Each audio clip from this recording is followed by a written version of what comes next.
저는 20대 여성으로 간호조무사로 일합니다. 슬하에는 여동생과 남동생이 한 명 있고 할머니가 계신데 건강이 안 좋아서 병원에 입원 중이시죠.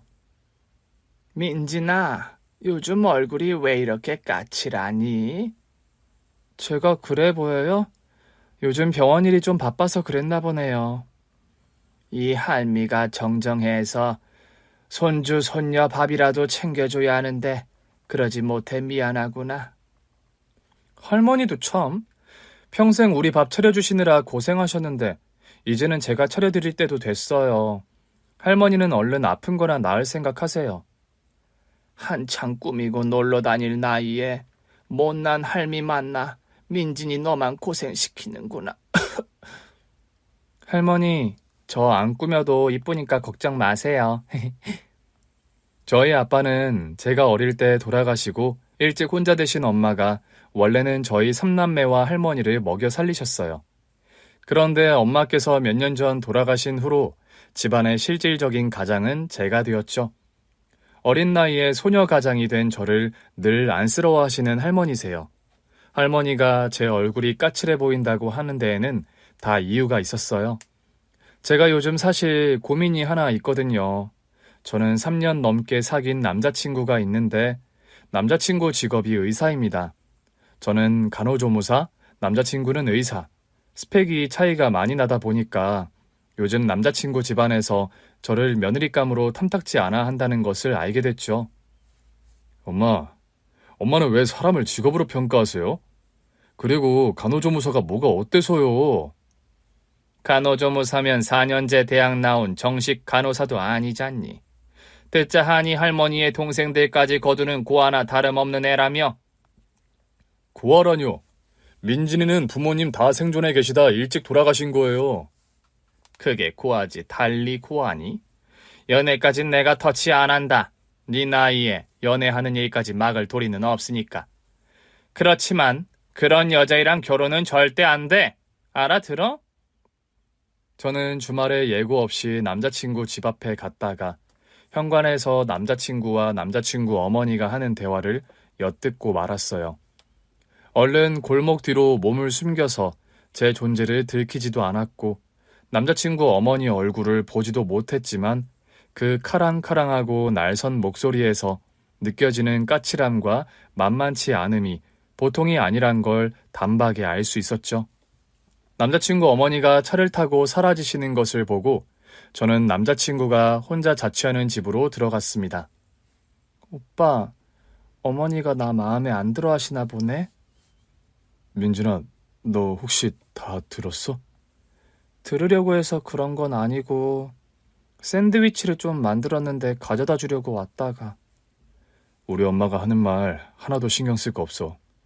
부모님이 아무리 반대하셔도 난 너랑 결혼할 거니까.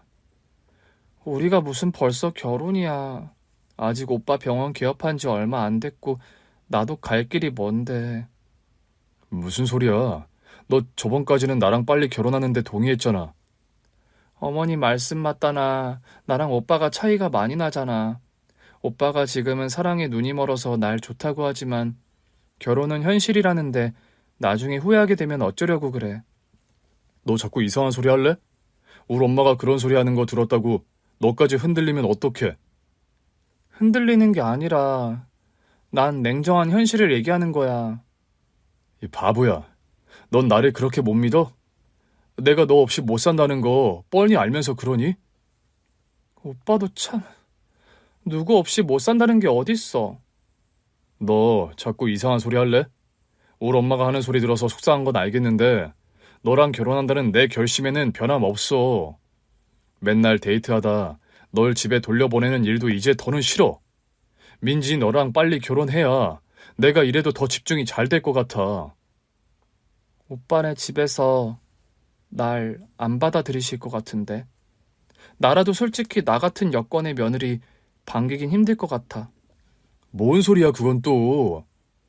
내가 간호조무사라는 오빠 스펙에 뒤처지는 조건 말고도 나는 내가 돌봐야 하는 동생이 둘에 할머니까지 계시잖아. 결혼하면 그건 내가 짊어진다고 했잖아. 민지 넌 그냥 내 곁에 있어주기만 하면 돼. 그게 네가 할 일이야. 오빠, 말은 고마운데 어머니 마음은 또 그게 아닐 거야. 그게 당연하고. 민진아, 네가 우연이라도 그런 얘기 듣게 해서 미안해. 네가 흔들리는 거 나도 이해하는데 여기서 스탑해. 부모님 반대하시면 나 절연해서라도 너랑 결혼할 거야. 결혼은 너랑 나 두 사람이 하는 거야.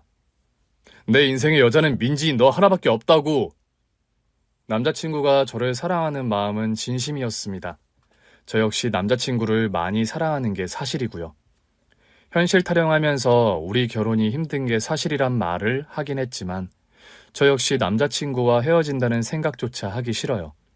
남자친구는 이비인후과 의사입니다.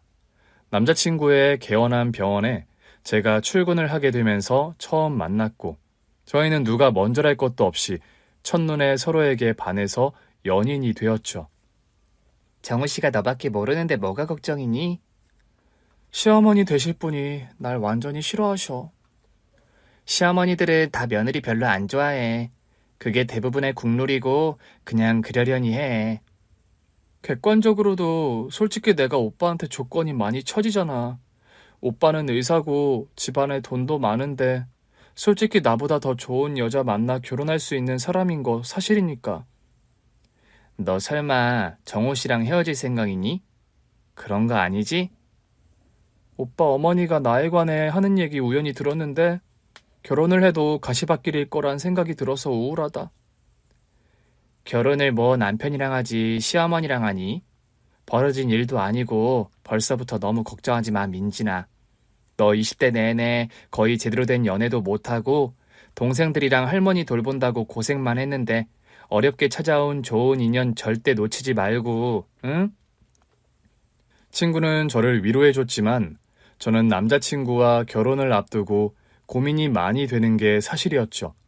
아직 동생들이 중학생, 고등학생들인데 동생들만 두고 제가 시집을 가는 것도 무리인 것 같다는 생각이 들었고요.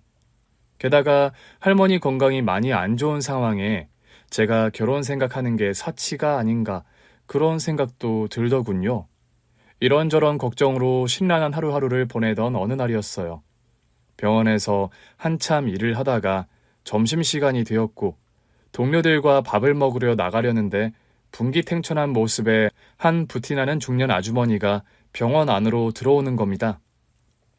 지금 병원 점심시간 시작입니다. 1시 이후에 진료 접수 가능하시거든요. 나 이 병원에 진료 보러 온 거 아니에요. 나 여기 병원 원장 엄마 되는 사람이야. 전 그 말을 듣는 순간 오금이 저리는 듯한 충격과 공포를 느꼈어요. 저를 며느리로 완강하게 반대하는 예비 시어머니가 병원까지 쳐들어올 거라곤 생각을 못했거든요. 마침 그때는 남자친구가 지방으로 세미나를 가버린 상황이라 남자친구와 동업을 하는 다른 의사 한 명만 병원에 있는 상황이었죠. 여기 간호사들 중에 김민진이 있지? 민진이가 누구야? 고아 출신 간호조무사인 내가 의사인 남편과 사랑에 빠져 결혼을 약속했더니 병원에 내 머리끄덩이 잡으러 온 예비 시어머니였습니다. 당장이라도 제 머리채를 잡을 것 같은 그 분기탱천한 기세에 저도 모르게 위축되는 마음이 들더군요. 그렇다고 모른 채 할 수도 없는 노릇이라 저는 두려운 마음에 겨우 뒤돌아서서 제가 손을 들었어요. 그런데요, 바로 그 순간 믿을 수 없는 일이 벌어졌습니다. 예비 시어머니 되실 분이 제 얼굴을 보자마자 행가래를 쳐주시며 저를 반기시는 겁니다. 저는 순식간에 태도가 돌변한 시어머니를 이해할 수가 없었어요. 민진이 너 여마 성함이 선옥자 씨 맞지? 어떻게 저희 엄마 이름을 아세요?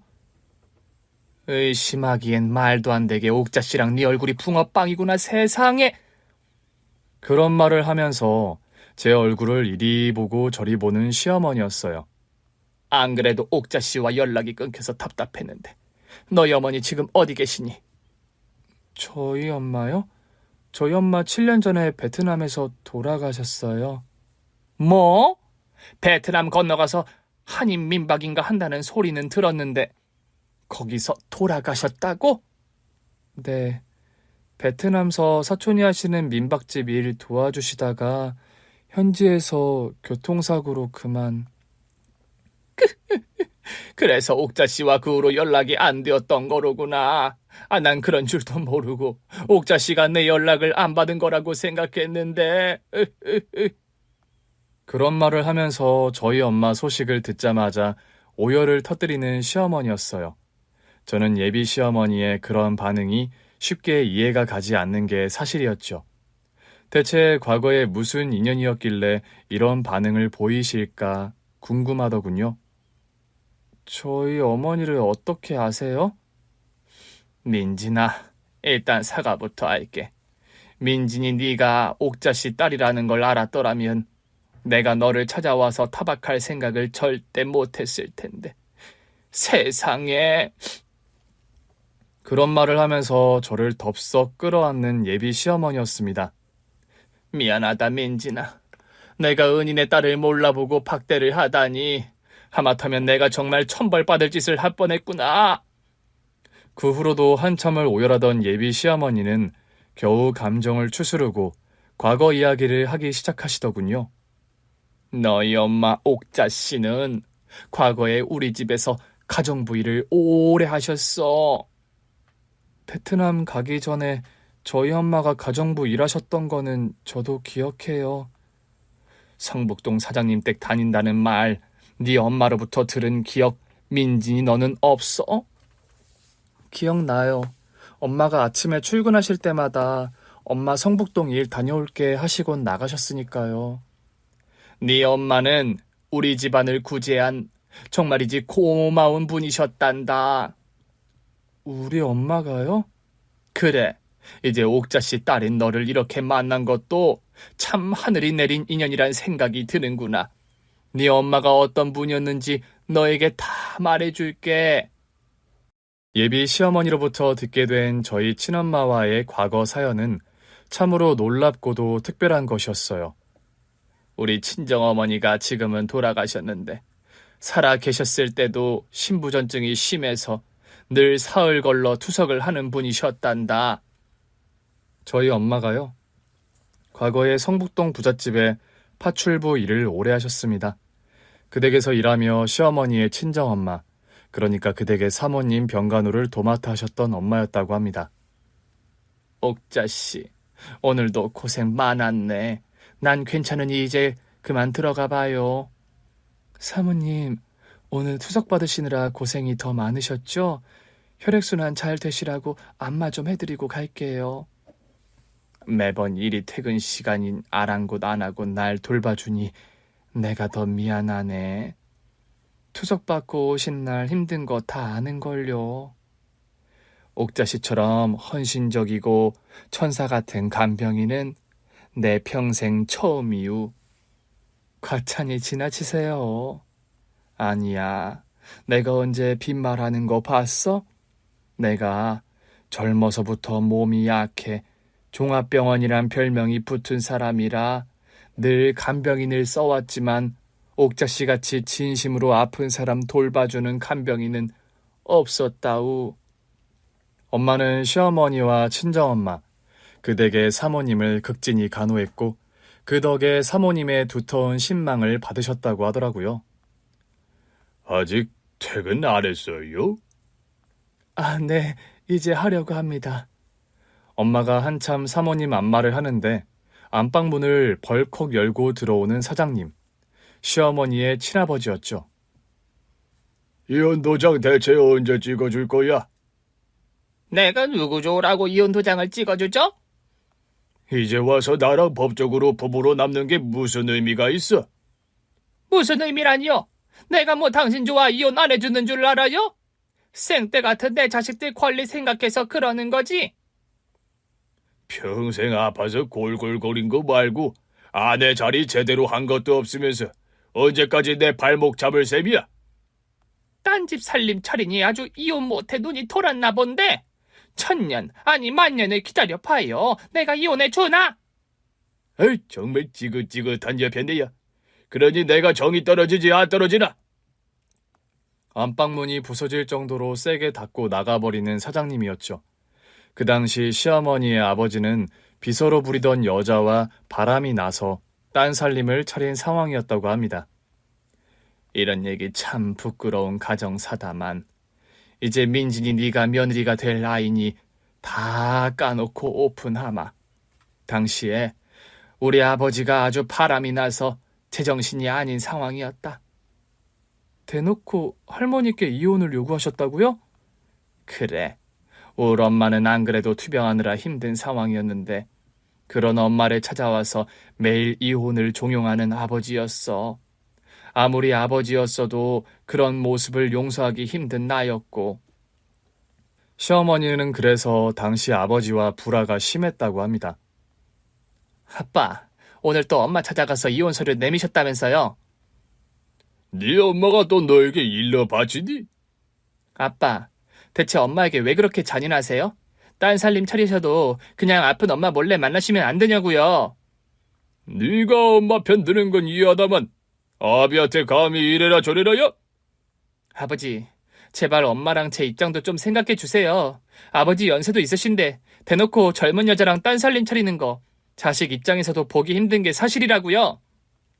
고얀 녀석 같으니라고. 네가 아무리 그런 소리 한다고 해서 이제 와서 달라질 건 아무것도 없다. 난 네 엄마와 평생 참을 만큼 참으며 살아왔어.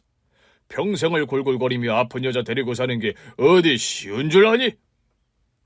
누가 들으면 뭐 아버지가 병수발이라도 하신 줄 알겠어요. 뭐? 뭐라고? 아버지, 입장 바꿔 생각해 보세요. 제가 시집가서 엄마가 받는 거랑 똑같은 취급 남편한테 받는다고 생각하면 아버지 괜찮으세요? 그게 지금 말이냐 막걸리냐? 아버지 사업 지금 이만큼 199 회장님 소리 들으시는 것도 솔직히 외할아버지 투자랑 뒷배경 작용해서잖아요. 그렇게 외할아버지 살아계실 때 아들 같은 사위 노릇 약속하셨으면서 이제 와서 이런 식으로 엄마를 배신하세요? 과거의 장인어른 덕 봤으니 평생 머슴처럼 살란 말이냐? 딸이 돼서 그게 애비한테 할 소리야? 아버지, 제 말은 그런 게 아니라요. 듣기 싫어? 너도 네 어미를 꼭 빼닮아 드세고 독한 말본새 딱 듣기 싫구나. 날 아버지로 인정 안 하는 딸내미는 나도 딸로 인정할 수 없어. 저희 시어머니가요, 성정이 아주 불같고 아니다 싶은 상황에 상대가 누구든 직원을 서슴지 않는 성격이시라고 합니다. 과거사를 들어보니 그런 분이란 생각이 저도 들 정도였으니까요. 아픈 엄마를 두고 버젓이 딴 살림을 차린 아버지를 받아들이지 못하는 시어머니셨고 매번 총대를 매서 아버지와 언쟁을 벌이셨다고 합니다. 그러다 보니 점점 아버지와 사이가 멀어지는 시어머니셨고 그걸 더 부채질하는 게 상간녀였다고요. 아니, 딸에게 그런 소리를 듣고도 가만히 있었다는 거예요? 듣기 싫은 말이지만 그 애가 하는 소리가 틀린 말도 아니긴 해. 그런 식으로 오냐오냐 받아주니 아버지 무서운 줄도 모르고 그리 날뛰죠. 회장님, 제가 나이도 어린데 얼마든지 회장님 아들 줄줄이 낳아드릴 수 있어요? 이 나이에 무슨 또 후사를 보나? 어머, 회장님 말씀 그렇게 서운하게 하시기에요? 제가 얼마나 회장님 사랑하는지 아시면서 그래요. 여자는 자기가 사랑하는 사람 아이는 열이라도 낳고 싶은 게 인지상정이라고요. 서운하라고 한 소리는 아니야. 저 이미 마음 상했어요, 회장님. 어떻게 제 진심을 그렇게 몰라주세요, 네? 참 서운하라고 한 소리가 아니라니까. 알았어요, 회장님. 그러니까 저 회장님 아이 낳게 해주세요. 그리고 아버지 무서운 줄도 모르고 버르장머리 없는 딸내미는 좀 정신 차리게 혼쭐을 내시고요. 혼쭐을 뭐 어떻게 내? 다 큰 녀석을. 한동안만 호적에서 파버리세요. 그러면 겁 집어먹고 회장님께 건방지게 싫은 소리 못할 거 아니에요. 그런 식으로 되도 않는 이간질을 일삼는 상간녀였다고 합니다. 그 와중에 시어머니 모친의 병세는 하루가 다르게 악화되어 갔다고요. 사모님, 오늘 컨디션 많이 안 좋으세요? 신장 기능이 이제 바닥이라고. 이식수술 아니면 답이 없다고 하더군. 사촌 누이분께서 수술해 주시겠다 하더니 왜 갑자기 마음을 바꾼 거래요? 그러게, 사람 마음은 알다가도 모를 일이라니까. 그런데 생각해보면 이해는 가. 신장 한쪽 뚝 떼어주는 일이 어디 쉬운 결심으로 되는 일인가? 사모님 건강이 나날이 나빠가는데 너무 걱정이네요. 뭐 어찌 보면 난 이런 몸 상태로 살 만큼 산 것도 사실이야. 그런 말씀이 어딨어요. 신장 이식 수술 받으시고 건강 회복해서 더 오래오래 사셔야죠. 공여자 기다리는 게 쉬운 일이 아니라오. 그거 기다리다 황천길 가는 신장병 환자들이 한둘이 아니니까. 시어머니의 엄마에게 원래는 그댁 사촌누이라는 분이 신장 이식 수술을 해주기로 하셨답니다. 그런데 돌연 마음을 바꾼 사촌누이였죠. 언니 건강 많이 안 좋아요? 네, 아무래도 이식 수술 받으셔야 하는 상황인데 차일피일 미뤄져서요. 내가 입장이 참 난처하게 됐네. 애초에 헛입을 놀려서 그만. 가끔 집에 방문을 해서 시어머니의 엄마, 그러니까 당시 사모님의 건강 근황을 자꾸 살피는 사촌 누이였다고 합니다. 그런데 뭔가 그 사람에게 이상한 낌새를 친 엄마셨죠. 하루는 그 사촌 누이란 분이 사모님을 뵙고 나가며 집을 나서는데 골목길에서 어떤 남자에게 돈봉투 비슷한 걸 슬쩍 받는 걸 저희 엄마가 보셨답니다. 당장 그 남자를 쫓아간 엄마는 캐물었죠. 아저씨, 지금 저 아주머니께 드린 게 뭐죠?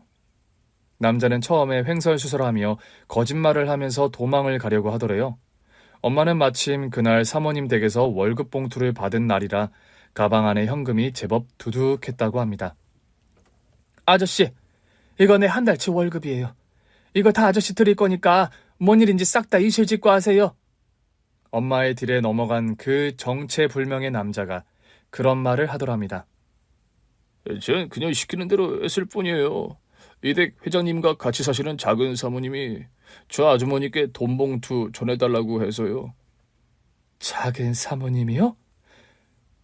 참, 회장님과 살림 차린 여자 말하는 거예요? 저한테 이런 얘기 들었다고 하시면 절대 안 됩니다. 알고 보니까요, 사촌누이라는 친척 어른에게 돈으로 사주를 해서 사모님께 신장 이식 수술 해주기로 한 걸 못하게 막아버린 상간녀였어요. 이런 사실을 밝혀낸 엄마는 자초지정을 사모님과 당시 시어머니께 죄다 말씀을 드렸다고 합니다. 뭐라고? 그 여자가 그런 일을 벌여? 정말 듣자 하니 기가 막히네요. 옥자 씨가 돈봉투 건느니 그 작자가 그런 말을 해요? 네, 회장님과 살림 차렸다는 그 여자분 성함까지 그 남자가 정확하게 알고 있었습니다. 옥자 씨 정말 고생하셨어요.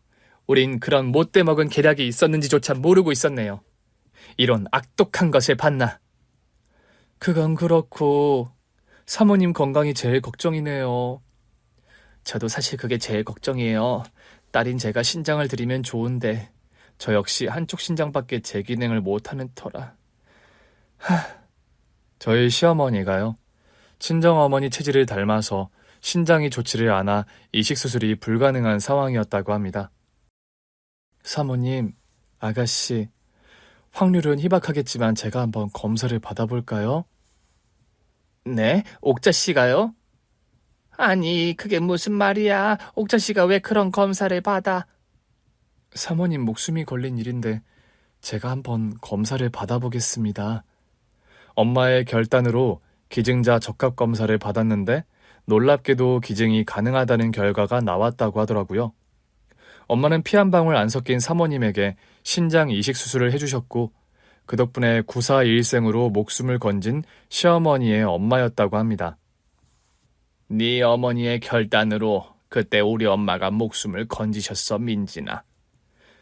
제가 어려서 정확히 기억은 안 나는데 엄마가 과거에 큰 수술을 받으셨던 생각이 나요. 가족끼리도 해주기 힘든 선택을 네 엄마가 해주셨고 그때 나와 어머니는 네 엄마에게 너무 감사해서 정말 어떻게 보답을 해야 할지 막막할 정도였다. 생각해보니 과거에 엄마가 병원에 입원을 하시면서 그런 말씀을 하시던 기억이 나더군요. 엄마, 병원에 왜 그렇게 오래 입원하셔야 하는데요?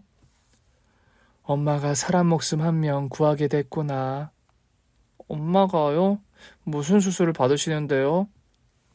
민지는 자세히 알 거 없고 그렇게 됐어. 엄마 병원 다녀올 동안 할머니 말씀 잘 듣고 있어야 한다? 네, 엄마. 어렴풋이 엄마가 수술 받으시던 때의 기억이 가물가물 올라오는 저였습니다. 그때 나와 우리 어머니가 너무 고마워서 뭔가 보답을 해드리려고 해도 한사코 보상을 거절하는 네 어머니셨단다. 그래도 네 어머니가 우리 집 일을 그만두실 때 운전기사를 통해 퇴직금을 넉넉히 넣어드렸는데 후에 네 어머니께서 편지가 오셨어. 베트남에서 민박집을 꾸려가게 됐다고 말이다. 네, 그때 베트남 사시던 사촌이 엄마에게 같이 민박집 하자고 연락이 오셔서요.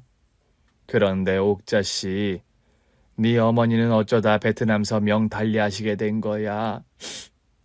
그런 질문을 던지시며 울음을 삼키는 예비 시어머니였습니다. 그때 엄마랑 삼촌이 운영하시는 민박집이 아침 식사를 제공하는 시스템이었는데 그러다 보니까 엄마가 매일 저녁이면 시장에 장을 보러 가셨어요. 장을 보고 집으로 돌아오시던 길에 그만. 그래서 그 뒤로 연락이 영 끊겼던 거구나. 나와 우리 어머니는 네 어머니와 연락을 다시 하려고 갖은 수소문을 했는데도 잘 연락이 닿질 않았어. 엄마 돌아가시고 베트남에서 바로 저와 동생들은 바로 할머니 계시던 시골에서 또 한동안 생활했으니까요. 좀 더 열심히 너희 가족 행방을 찾아볼 걸 그랬구나. 그래, 동생들 돌보고 할머니 돌보면서 그렇게 생활해 온 거니? 엄마 돌아가시고 나서는 제가 집안의 실질적인 가장 역할을 해왔어요. 옥자 씨가 그렇게 된 줄 알았더라면 더 일찍 너와 네 동생들을 도와줬을 텐데. 미안하구나. 그런 말씀을 하시면서 제 손을 꼭 잡는 시어머니였습니다.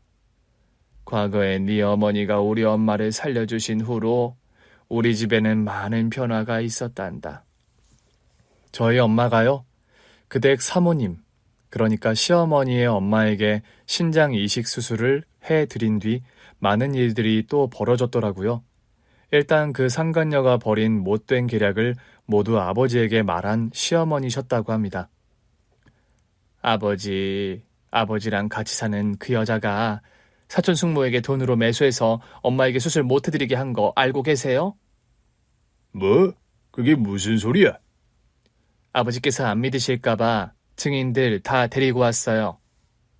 시어머니께서는 당시 저희 엄마와 그 상간녀에게 사주받는 남자까지 데리고 가서 당시 시어머니의 아버지 앞에서 이실직고를 시켰다고 합니다. 죄송합니다. 저는 이댁 작은 사모님 부탁을 받고 그만. 정말 이 사람이 그런 사주를 냈다고요? 회장님, 이거 다 모함이에요. 제가 미쳤다고 이런 짓을 벌여요? 그만하세요. 다 밝혀진 마당에 거짓말 하시는 거 아무 의미 없어요.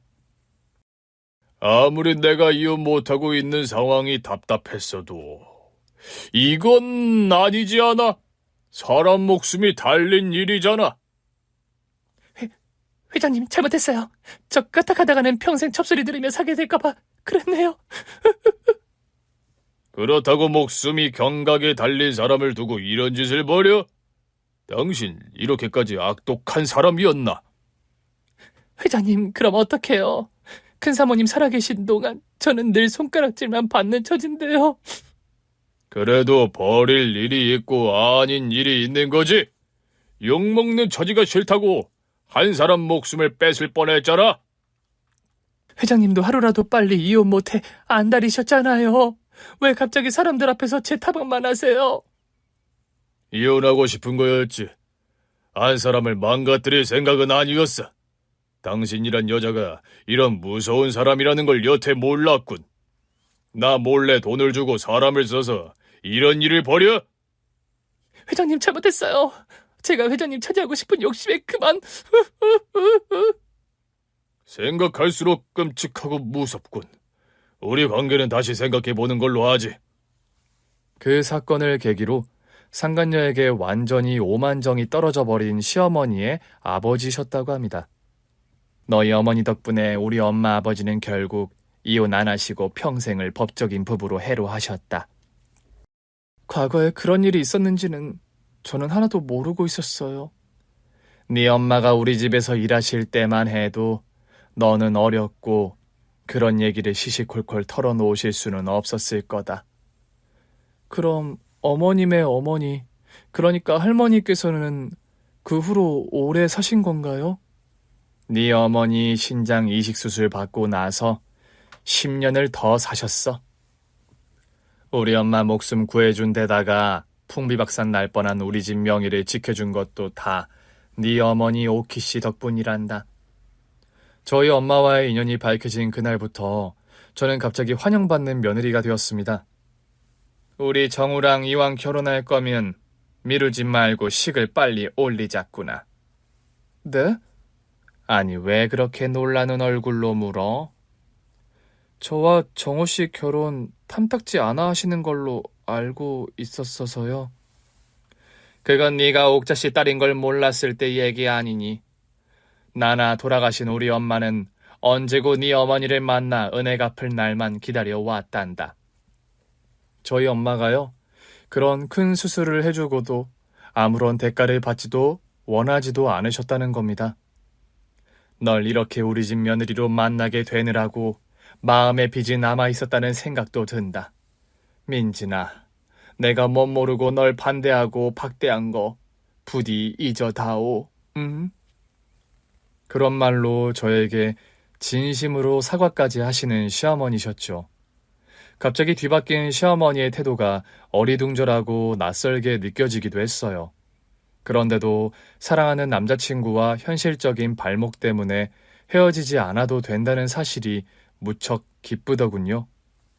민진아, 엄마한테 다 얘기 들었어.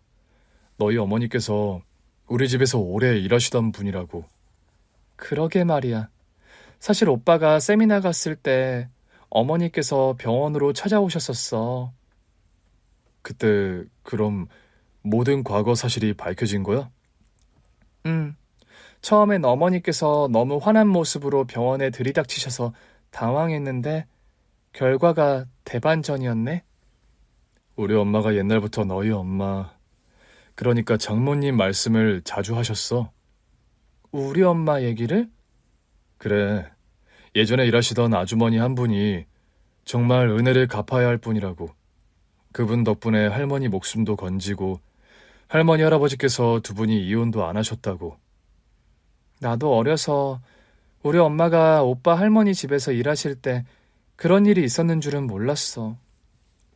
그나저나 나랑 너 결혼 반대가 쏙 들어가서 너무 기쁘다.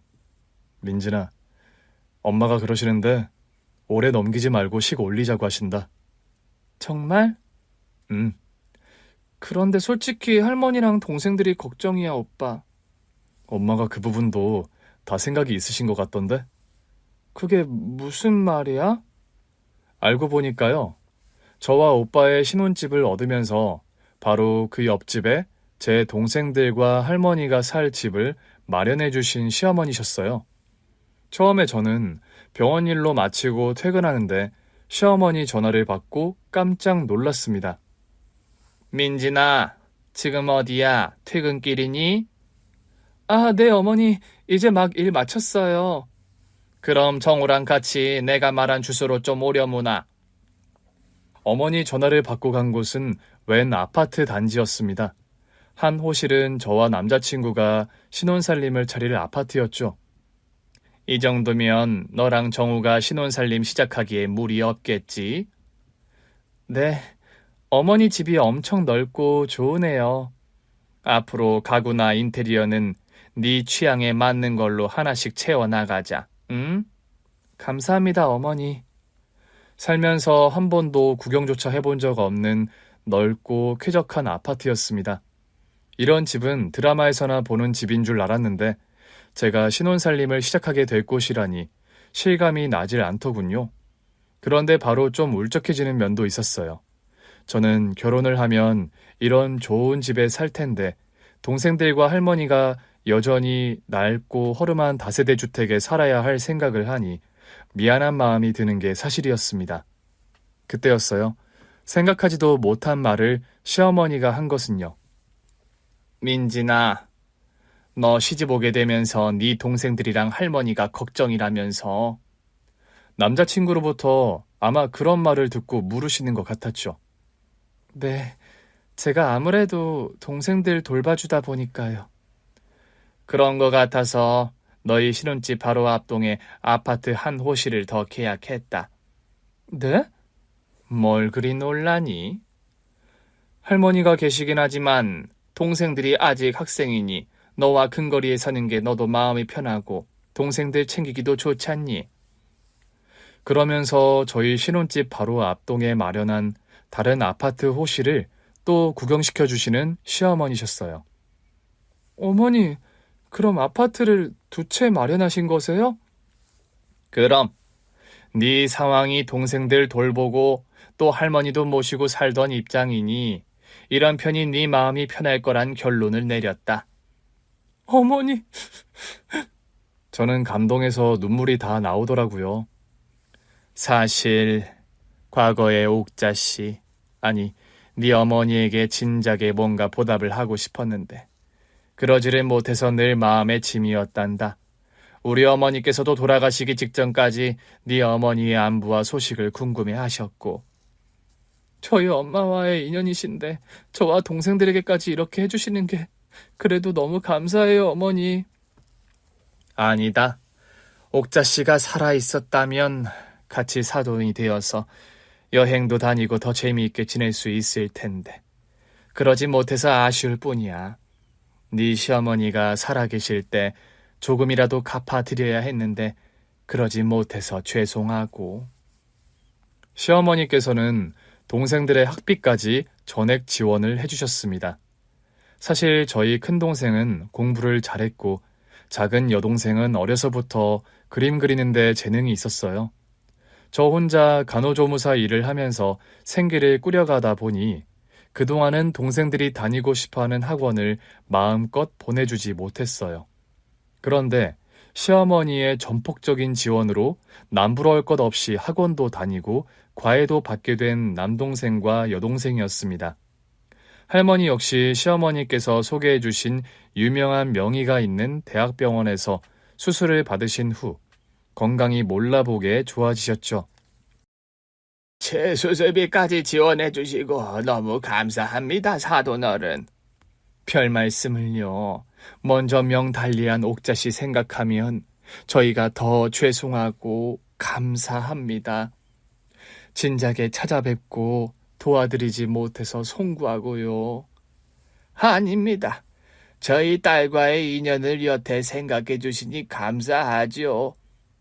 옥자씨가 아니었더라면 저희 어머니 그리 오래 사시지 못했어요. 부끄러운 얘기입니다만 저희 부모님도 애진작 갈라 쓰셨을 거고요. 시어머니의 지원으로 할머니는 건강을 회복하신 뒤로도 큰 고생 없이 잘 지내시게 되었어요. 할머니와 동생들이 다달이 생활하는데 걱정이 없을 정도로 충분하게 경제적인 지원을 해주시는 시어머니셨죠. 저와 동생들, 할머니까지. 갑자기 돈 걱정 없이 호강하며 살게 되니까 저절로 먼저 떠난 엄마가 많이 그리워지는 게 사실이었어요. 살아생전 저희 엄마는요, 평생 홀몸으로 저와 동생들을 키우고 할머니를 모시고 사느라 고생을 엄청 많이 하셨거든요. 베트남에서 민박집 일을 할 때도 늘 고단한 몸으로 밤늦게 파김치가 되어 잠자리에 드시는 엄마셨습니다. 엄마, 어깨 좀 주물러 드릴게요. 저랑 효진이는 다리 좀 주무를게요. 아이고 됐다. 시간이 몇 시인데 안마야. 너희들도 학교 다니고 공부하려면 피곤한데. 그래도 제일 피곤한 건 엄마세요. 효진아, 효원아, 얼른 너희들은 엄마 다리 주물러. 누나는 엄마 어깨 안마할게. 저와 동생들이 일을 마친 엄마의 몸을 안마해드리면 처음엔 마다하시다가도 아이같이 웃으시며 좋아하시던 엄마셨죠. 아이고 시원하다. 내 새끼들한테 받는 안마가 세상 최고다. 피곤한 얼굴에 따뜻한 미소를 지으시며 지그시 눈을 감고 저와 동생들 손을 어루만져주시던 엄마의 따뜻한 손길이 여전히 기억에 생생한 저입니다. 엄마, 저 나중에 크면 엄마 꼭 호강시켜드릴게요. 저도요, 엄마. 나도 엄마 호강시켜드릴 거야. 엄마는 우리 삼남매가 이렇게 다퉈서 엄마 호강시켜준다고 하니 나중에 아주 호강에 배가 터지겠구나. 그런 말씀을 하시며 웃음을 터뜨리던 엄마의 모습이 눈에 선연합니다. 막상 제가 남자친구와 결혼하고 시어머니의 지원으로 동생들과 할머니 모두가 잘 지내게 되자 엄마에 대한 그리움이 문득문득 사무치더라고요.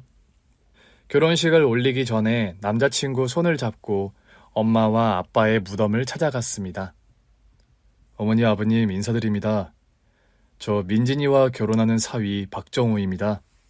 그런 말을 하면서 엄마 아빠 무덤 앞에 큰 절을 올리는 남자친구였어요. 엄마가 예전에 일하시던 댁이 우리 시댁이래요. 엄마가 옛날에 시댁과 좋은 인연을 쌓으셔서 저 축복받는 결혼을 하게 됐어요. 그런 말을 하는데 저도 모르게 눈물이 흐르더라고요.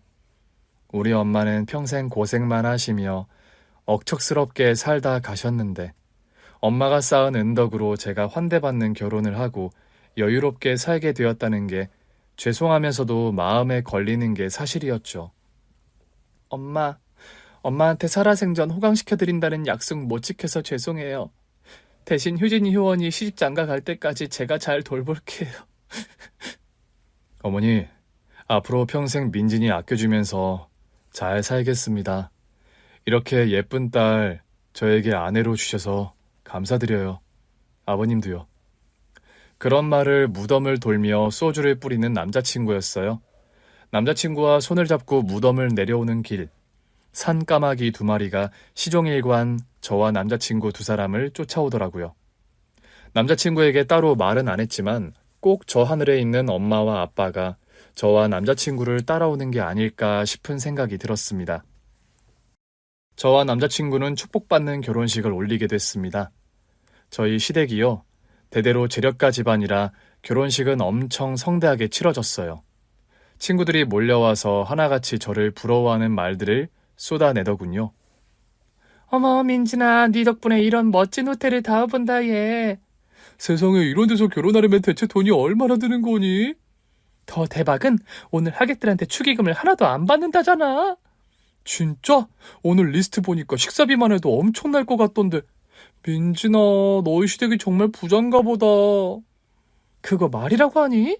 민진이네 시아버지 쪽은 대대로 의사 집안, 시어머니 집안은 또 탄탄한 중소기업 재벌가잖아. 민진아, 너 20대 내내 동생들 공부시키고 할머니 병간호 한다고 고생만 하더니 드디어 복 터졌구나, 기집애야. 민진이처럼 착한 애가 복을 받아야 한다니까. 아휴, 부러운 기집애. 너 시집 가는 거 보니까 진짜 현실판 신데렐라가 따로 없다, 얘. 친구들의 부러운 소리를 뒤로하고 드디어 식장에 입장하는 순간이 다가왔습니다.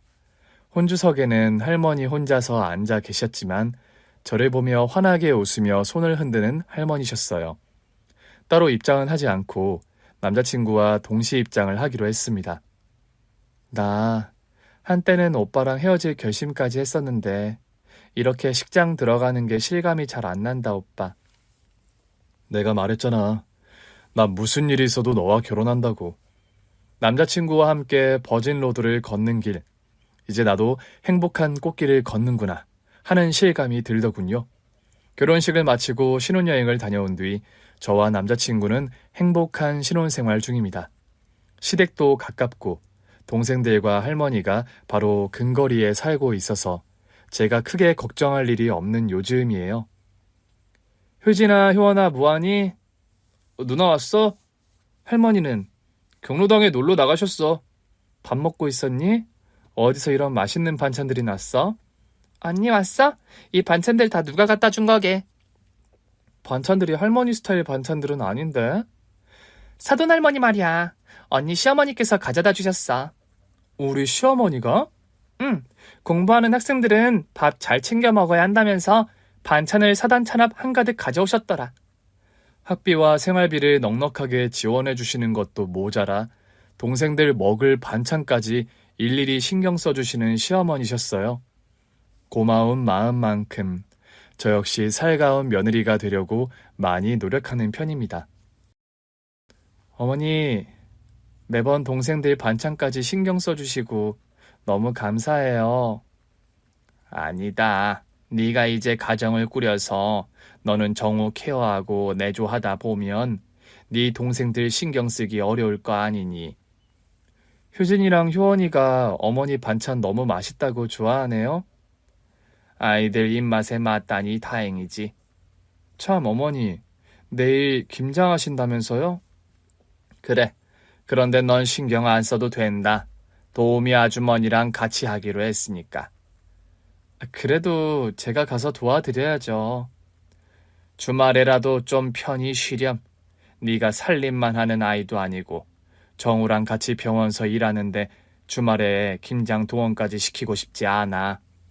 저는 결혼 후에도 간호조무사 일을 그만두지 않고 계속하고 있습니다. 주변에서는 부잣집 의사 사모님이 됐는데 왜 힘든 일을 계속하냐고 묻는 사람들도 있어요. 김간, 신데렐라처럼 시집 잘 가놓고 일 안 그만두는 이유가 뭐야? 네? 신데렐라요? 그렇잖아. 원장님이 의사기만 한 게 아니라 집안이 엄청 부자라면서. 그래도 제 일은 계속하고 싶어서요. 암튼 김간 특이해. 나라면 그런 집에 시집가면 당장 일 그만두겠구만. 사람들은 제가 간호조무사 일을 계속하는 게 의아한 모양이더라고요. 그러거나 말거나 저는 제가 살아온 삶의 방식을 크게 바꿀 생각은 없습니다.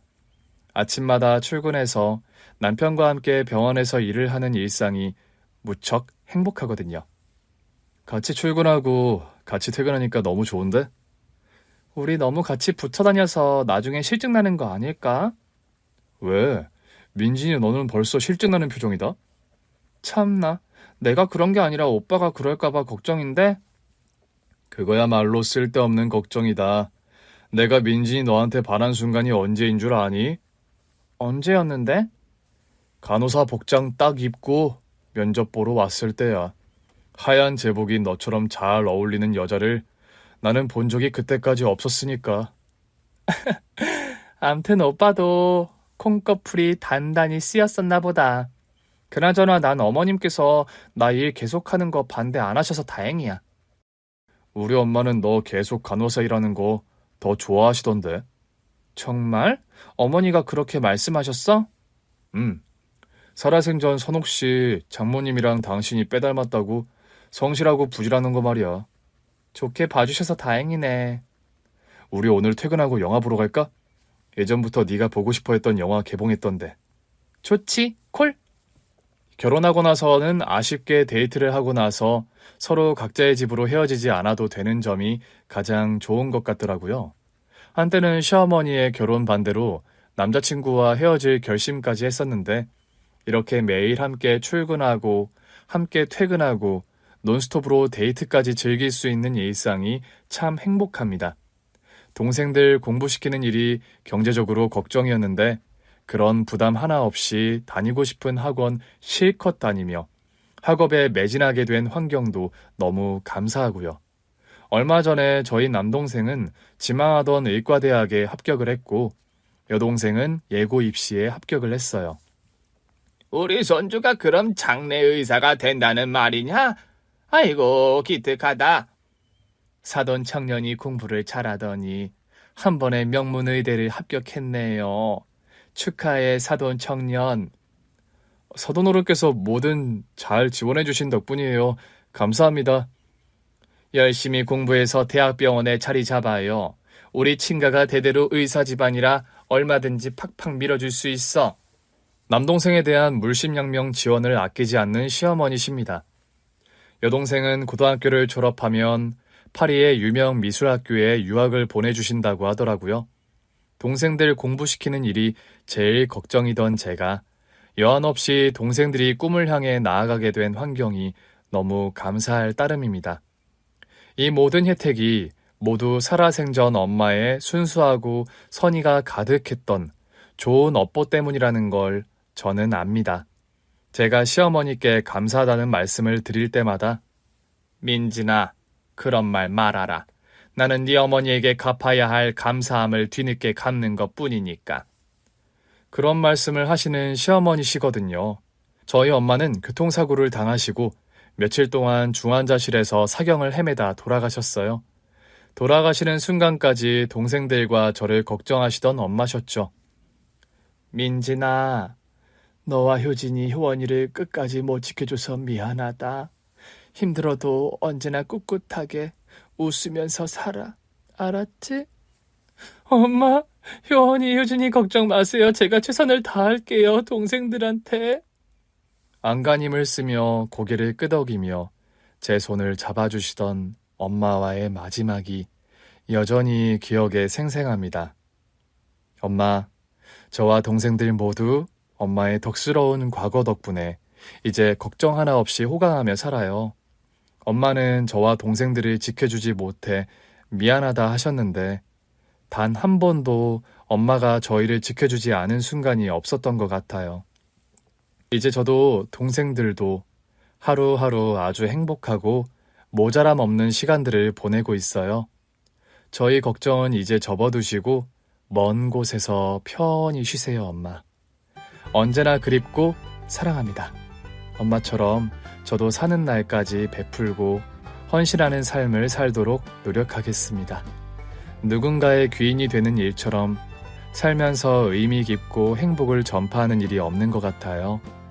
귀한 깨달음을 주신 엄마의 인생을 언제나 마음 깊이 되새기며 살게요. 긴 얘기 들어주셔서 정말 감사합니다. 오늘 준비한 사연은 여기까지입니다. 재미있게 들으셨다면 구독과 좋아요, 알림 설정까지 눌러주세요. 그럼 저는 다음 사연으로 찾아뵐게요. 오늘도 건강하고 행복하세요.